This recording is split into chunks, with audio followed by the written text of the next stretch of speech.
नमस्कार, मैं हूं रोहित विश्वकर्मा और मेरे साथ हैं अदिति राजपूत। सबसे पहले शुरुआत इस वक्त की उस खबर के साथ जिस पर सभी की निगाहें लगी हुई हैं। ज्ञानवापी श्रृंगार गौरी विवाद सुनवाई योग्य है या नहीं, इस पर आज वाराणसी जिला जज डॉक्टर अजय कृष्ण विशेष की अदालत में फैसला आएगा। 3 महीने से ज्यादा समय तक सुनवाई चली। सुनवाई में दोनों पक्षों ने अपनी अपनी दलीलें दी हैं। याचिकाकर्ता महिलाओं की तरफ से जो 5 महिलाओं ने इस पर याचिका दाखिल की गई थी, उसमें इस मामले पर यह फैसला आना है कि ये सुनवाई योग्य है या नहीं। इसके लिए कई साक्ष्य भी प्रस्तुत किए गए हैं। उधर मुस्लिम पक्ष ने इस वाद को खारिज करने के लिए अदालत को सबूत सौंपे हैं। आज सबकी निगाहें वाराणसी की जिला अदालत पर रहेंगी और हम सीधा रुख कर रहे हैं वाराणसी का, जहां पर हमारे सहयोगी सौरभ शुक्ला लगातार नजर बनाए हुए हैं। सौरभ, आप इस मामले की पूरी सुनवाई के दौरान पहले भी जब हुई है तब आप रहे हैं, तो यहाँ पर सौरभ अब क्या कुछ स्थिति वहां पर नजर आ रही है? कितनी देर है फैसला आने में?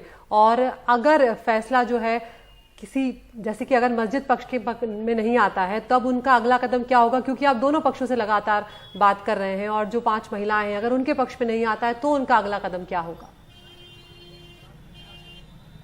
देखिए, सबसे बड़ी बात यह है कि दोनों ही पक्ष तैयार हैं कि अगर फैसला उनके पक्ष में नहीं आता है तो वो पहले इलाहाबाद हाई कोर्ट जाएंगे और फिर उसके बाद सुप्रीम कोर्ट तक लड़ाई लड़ेंगे। तो ये तो तय है कि जो इस पूरा मामला है ज्ञानवापी मस्जिद के प्रकरण का है पूरा, उसका फैसला अंत में सुप्रीम कोर्ट को ही करना है। ये निश्चित है। और दूसरी बात, सबसे बड़ी बात यह है कि जो आपने कहा कि फैसला कितनी देर में आएगा, अभी दोपहर के 1 बज गए हैं, 2 बजे फैसला आएगा। और जिला जज हैं, उन्होंने लगभग 3 महीने तमाम जो दावे हैं सुने हैं दोनों पक्ष के। जैसे कि अब आपसे सुबह ही बात हो रही थी, तो जो मस्जिद पक्ष है, इंतजामिया पक्ष है, उसकी दलील है कि 1991 का जो प्लेसेस ऑफ वर्शिप एक्ट है, पूजा स्थल कानून कहते हैं, जिसमें साफ तौर पर यह कहा गया है कि 1947 में आज़ादी के वक्त जो जहां पूजा कर रहा था वो वहां रहेगा। उसमें अयोध्या का मामला शामिल नहीं था क्योंकि उसको लेकर पहले ही जो है लिटिगेशन शुरू हो गए थे। तो उसको लेकर के जो हिंदू पक्ष जिसे कह रहे हैं, वादी पक्ष है, उसका कहना है कि 1993 तक जो मस्जिद के अंदर कुछ कमरे हैं उनमें व्यास जी पूजा अर्चना कर रहे थे और 1993 में उनको वहां से हटाया गया है। इसका मतलब है कि 1947 में भी मस्जिद जहां पर है उसके नीचे पूजा अर्चना की जा रही थी, इसलिए ये जो ज्ञानवापी मस्जिद है वो प्लेसेस ऑफ वर्शिप एक्ट के एम्बिट में नहीं आती है। वहीं जो इंतजामिया कमेटी है वो 3 बड़े उदाहरण दे रही है। एक तो 1883 के सरकारी दस्तावेजों का हवाला दिया है, जिसमें ज्ञानवापी मस्जिद में मस्जिद दस्तल अभिलेखों में मस्जिद होने की बात कही गई है। इसके अलावा 1986 का दीन मोहम्मद जजमेंट है हाई कोर्ट का। और सबसे बड़ी बात, मुस्लिम पक्ष का कहना है कि जो साक्ष्य मिलते हैं वो कम से कम 400 साल से मिल रहे हैं। यहाँ तक कि अकबर के काल में भी कुछ जो फॉरेन राइटर्स आए, ट्रैवलर्स आए, उन्होंने ज्ञानवापी में मस्जिद होने का जिक्र किया। उन्होंने कहा कि इसे ज्ञानवापी इलाके को कहते थे लेकिन आलमगीर मस्जिद के नाम से जाना जाता था। तो तमाम ये दलीलें रखी गई हैं। तो अब 2 बजे फैसला होगा कि ये याचिका सुनने योग्य है या नहीं। आप बस संक्षेप में खत्म कर देते हैं रोहित की अप्रैल 2021 को 5 महिलाओं ने याचिका दायर की थी। जो उत्तर पूर्वी दीवार है ज्ञानवापी मस्जिद में, वहाँ पर एक चबूतरा है जिसे श्रृंगार गौरी मंदिर कहा जाता है। वहाँ पर साल में सिर्फ कुछ दिन ही पूजा करने की इजाज़त है। तो इन 5 महिलाओं ने वाराणसी में सिविल जज के सामने याचिका लगाई थी और मांग की थी कि उन्हें हर रोज़ पूजा अर्चना करने की इजाज़त दी जाए। तो उसको लेकर सिविल जज ने सर्वे करने के आदेश दिए। तो हम सब जानते हैं सर्वे हुआ, सर्वे की रिपोर्ट कोर्ट में दाखिल की गई और फिर इंतजामिया कमेटी सुप्रीम कोर्ट चली गई। सुप्रीम कोर्ट ने फिर जिला न्यायालय को, जिला जज को आदेश दिया था कि आप याचिका देखें और गुण दोषों के आधार पर निर्धारित करें, तय करें कि याचिका सुनी जानी चाहिए या नहीं। और तो फैसला है कि याचिका सुनी और जानी आज चाहिए, अब यानी उसी तो पर अब निगाहें टिकी रहेंगी। जब आप 2 बजे बता रहे हैं कि करीब इस पर फैसला आ सकता है, तो सौरभ आप पर हम लगातार आते रहेंगे इसकी जानकारी लेने के लिए। इस वक्त इस विषय पर हमारे साथ 2 और मेहमान भी जुड़ रहे हैं। गीता भट्ट राजनीतिक विश्लेषक हैं और हमारे साथ अतीक अंसारी जुड़ रहे हैं, उनसे बातचीत करते हैं। सबसे पहले बिना लांग लपेट के मैं सीधे गीता भट्ट आपसे पूछना चाहूंगा, सीधे तौर पर, अयोध्या तो झांकी है, मथुरा काशी बाकी है। क्या ये बयान का राजनीतिक असर अब हमको इस फैसले के बाद देखने को यूपी में मिल सकता है?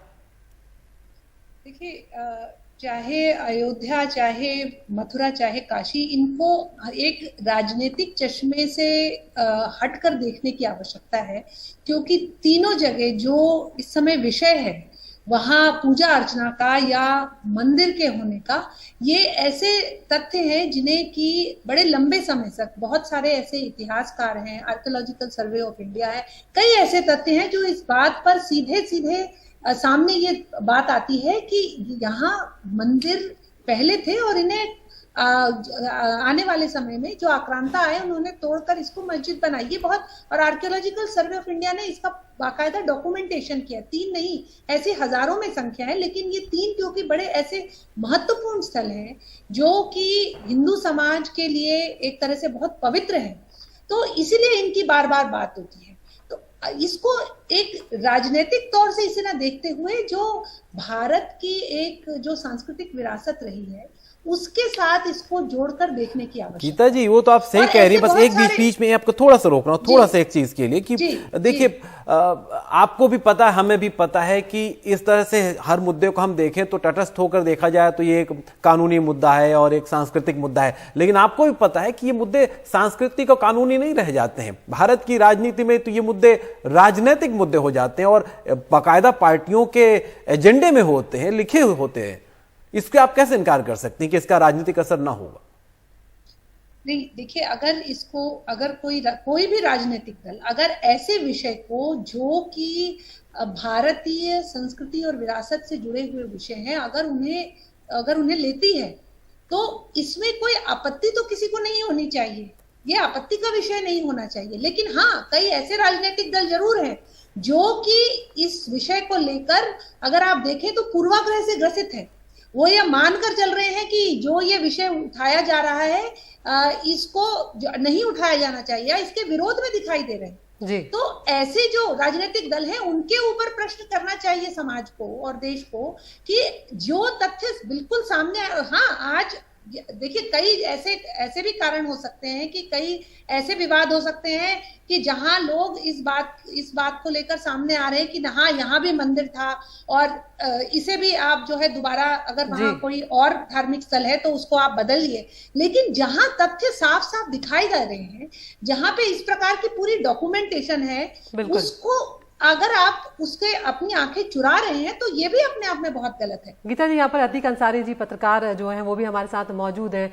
अतीक जी, यहाँ पर गीता जी कह रही है राजनीतिक चश्मे से देखने की जरूरत नहीं है, लेकिन अब तो हमारे देश में जहाँ धर्म की बात आती है, राजनीति तो साथ साथ पीछे पीछे आती है और जानबूझकर आती है और बड़े गाजे बाजे के साथ आती है। ऐसे में आप किस तरह से देख रहे हैं? मुझे वो बयान भी आरएसएस प्रमुख मोहन भागवत का याद आ रहा है, जब उन्होंने कुछ वक्त पहले कहा था ज्ञानवापी के मसले पर ही कि हर शिवलिंग में, अब हर मस्जिद में शिवलिंग नहीं ढूंढना चाहिए, हम लोगों को जाके और आपसी सहमति से इस मामले को हल होना चाहिए। लेकिन बिटवीन द लाइन्स भागवत जी ने एक बात और कह दी थी कि काशी और मथुरा का मामला थोड़ा अलग है। तो मैंने बहुत पहले एक चैनल में बहस में इस बात को उठाया था और मैडम से भी मैं मुखातिब हूँ। पहले बुनियाद तय हो जाए कि इस तरह ये मसला किस बुनियाद पर तय होगा, इतिहास की बुनियाद पे तय होगा, आस्था की बुनियाद पे तय होगा या कानून की बुनियाद पे तय होगा। अगर इतिहास की बुनियाद पे तय होगा तो फिर ये एक सवाल पैदा होगा कि कहाँ तक का इतिहास, बड़ी लंबी बहस होगी। और अगर आस्था की बुनियाद पे तय होगा तब तो भाई कोई बात ही नहीं, आपकी आस्था इसमें है कि ये मंदिर है तो ये भी मंदिर है, ये मंदिर है तो ये भी मंदिर है, ताजमहल भी मंदिर है और कुतुब मीनार भी मंदिर है। ये बहुत तरह की बातें करने से कोई फायदा नहीं है। देखिए, अल्टीमेट तो मेरा अपना ये कहना है, अब हम जहां तक इस मसले पर जा चुके हैं आगे और जहां बढ़ रहे हैं, मैं दोनों अवाम से मेरी अपनी अपील ये होगी कि भैया इसको आप अदालत के हवाले छोड़ दो। अदालत जो फैसला करे उसको आराम से मान लें, सड़कों पर इसे हल न करें। लेकिन मैं मोहतरमा से ये पूछना चाहूंगा कि क्या ये सियासी पार्टियां जिनमें आप कह रहे हैं कि फला पार्टी खामोश है, तो फला पार्टी की खामोशी अगर बड़ी शर्मनाक है तो जो पार्टी पर्दे के पीछे से इस पर राजनीति कर रही है और माहौल बिगड़ रहा है वो शर्मनाक नहीं है? कुतुब मीनार और ताजमहल को मंदिर कहना और उस पर उस पार्टी की तरफ जिधर आपका झुकाव है उसकी खामोशी, क्या ये शर्मनाक नहीं है? जी, गीता जी की प्रतिक्रिया यहाँ पर हम लेना चाहेंगे। गीता जी, आप अतीक जी की बात का जवाब देंगे? यहाँ पर वो कह रहे हैं यहाँ पर कि कुतुब मीनार की भी बात की जाती है और जो राजनीतिक पार्टियां पर्दे के पीछे से रोल प्ले कर रही हैं उनको क्या कहेंगे आप? जी, देखिए, पर्दे के पीछे से अगर कोई राजनीतिक दल अगर कर रहा है उसको अगर आप छोड़ दें, आपने अभी क्या कहा, दीप जी ने कहा कि किस बात पर तय किया जाएगा, फैसला किस आधार पर होगा। बिल्कुल आपकी बात से तो मैं सहमत हूं कि न्यायालय की जो प्रक्रिया है उसको मानते हुए जो निर्णय आएगा वही सबको मंजूर होगा, इसमें तो कोई दो राय है ही नहीं। लेकिन न्यायालय में भी जो निर्णय लिया जाएगा वो तथ्यों के आधार पर हो और तथ्यों के आधार पर ही होना चाहिए।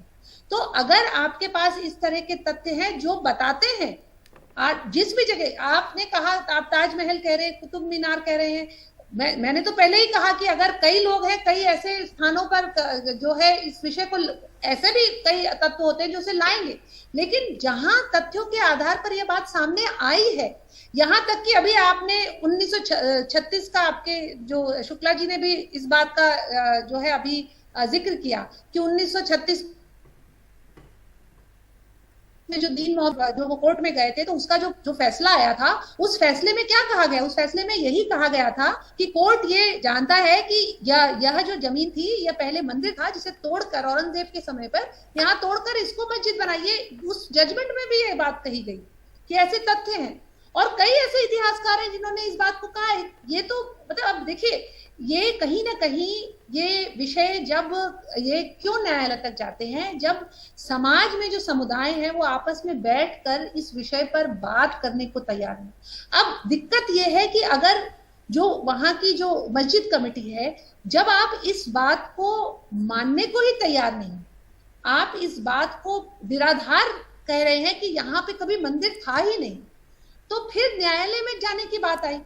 ये तो ऐसा विषय है जो कहीं ना कहीं मुस्लिम समाज को अपना उदारता दिखाते हुए गीता जी यहाँ पर एक सवाल ये भी खड़ा होता है कि देखिए, जो भी इसके मेरिट्स हैं इस मामले के, वो तो अदालत के अंदर रखे जाएंगे, अदालत उसका फैसला करेगी किसको उदारता दिखाना नहीं दिखाना, ये अलग विषय है। लेकिन मेरिट्स के अलावा हम लोग इसके उस चीज पर भी बातचीत कर रहे हैं कि इसका असर क्या पड़ेगा, क्योंकि फैसला क्या होगा हमें नहीं मालूम, आपको भी नहीं मालूम, और जो होगा सभी को मान्य होता है, लेकिन उसके बाद क्या होगा इस पर चर्चा जारी रखेंगे। लेकिन फिलहाल एक छोटे से ब्रेक के लिए रुकेंगे।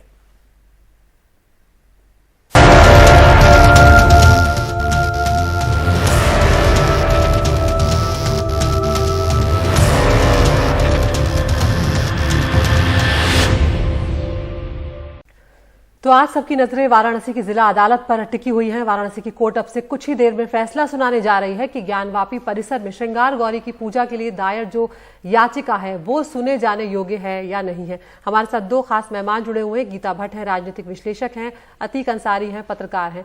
अतीक, यहाँ पर हम देख रहे हैं कि किस तरह से इस पर राजनीति गरमाई हुई है। इसके बाद हम ये भी देख रहे हैं कि अब नजदीक है गुजरात के चुनाव, नजदीक है लोकसभा चुनाव, तो किस तरह से आप देख रहे हैं, क्योंकि हर पार्टी चाहती है कि इस तरह ये जो मुद्दे हैं इस तरह के उनको भुनाया जाए, और बीजेपी इस तरह के मुद्दों को भुनाने में काफी माहिर भी है। तो आप किस तरह से देख रहे हैं इसे चुनाव से जोड़ते हुए?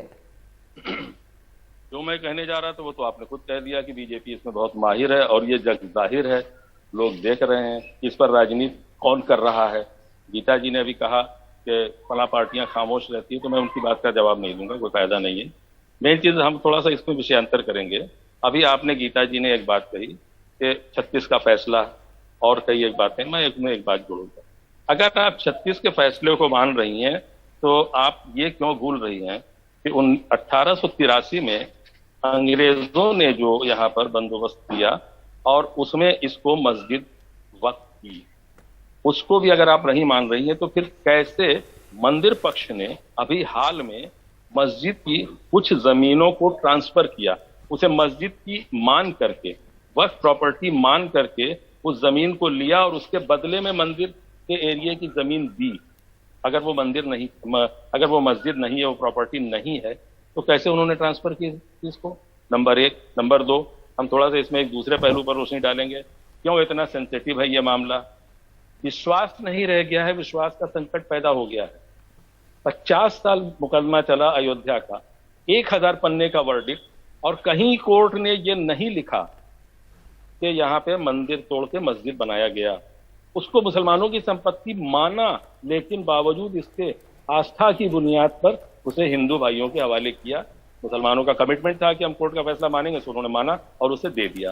अब यहाँ फिर वही विश्वास का संकट। एक बात जोड़ूंगा, एक बात, अभी ये केस चल रहा है, एक दिन अचानक वहां पे सर्वे की कार्रवाई के दौरान वकील साहब ने, हिंदू पक्ष के, मंदिर पक्ष के वकील ने किसी को फोन किया और फिर अचानक कोर्ट से एक आदेश आता है कि वजू खाना सील कर दिया जाए।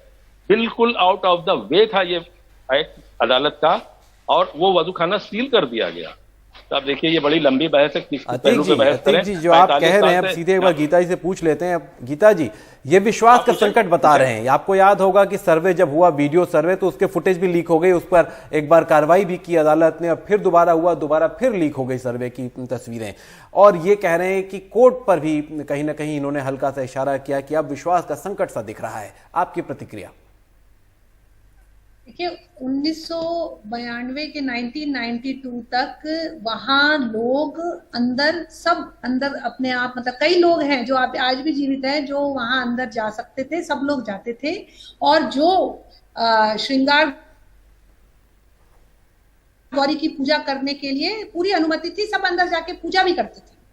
1992 के बाद इसके ऊपर जो रोक लगाई गई, और उस समय बहुत सारी जो है उस समय कोर्ट में जो है इसको लेकर अपील भी दर्ज करी गई थी कि इस पूजा को क्यों रोका गया है, इसे करने का अधिकार इन्हें दिया जाए। क्योंकि आज हम ये कहते हैं कि हम एक पंथ निरपेक्ष देश हैं, हम अपने संविधान के बहुत सारे जो आर्टिकल्स हैं उनको, आर्टिकल 14 है, 15 है, आर्टिकल 25 है, जो कि सबको अपनी पूजा पद्धति करने का इस देश में सबको अधिकार है।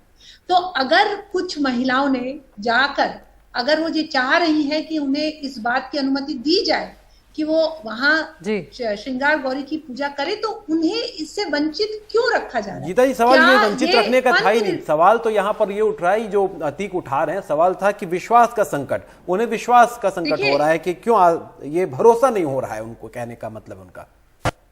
देखिए जो वहां जब शिवलिंग निकला है,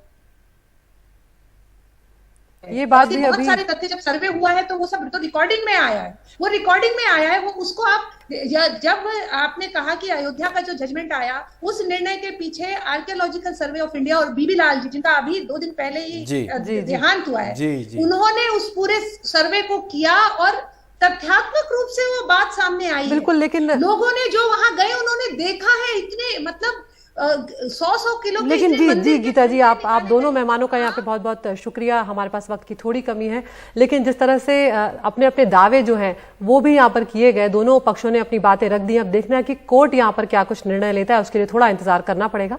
एक छोटे से ब्रेक के लिए हम रुक रहे हैं, फौरन हाजिर होते हैं।